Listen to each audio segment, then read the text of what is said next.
Catbird is a cutesy platformer that has you trying to return a half-cat, half-bird back home through a variety of jumping puzzles.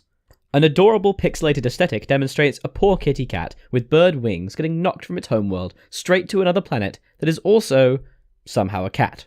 It's not important. What is important is the actual game, which takes place across a myriad of levels that see your flying cat attempt to dodge spikes, rolling balls of spikes, and what can only be described as an actual sea of milk. Also, more spikes. To get over, around, and sometimes through these obstacles, you can jump across them quite simply.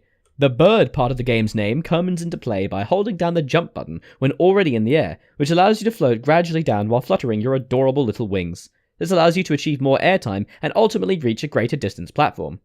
These simple mechanics form the core of what is a quite traditional platformer, though with the additional slightly odd twist of setting, scenery, and a catbird.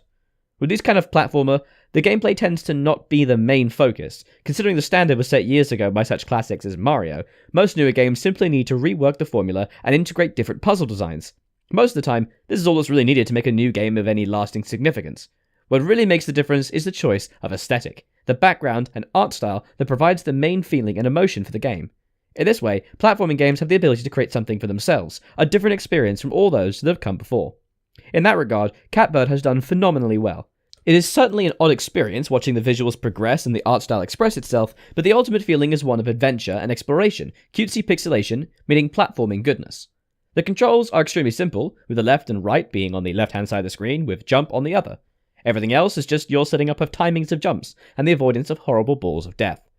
Considering Catbird is simply a fairly straightforward platforming game, it manages to cultivate something quite special. It creates a unique experience for its players through the art and music, without relying too heavily on new gameplay twists.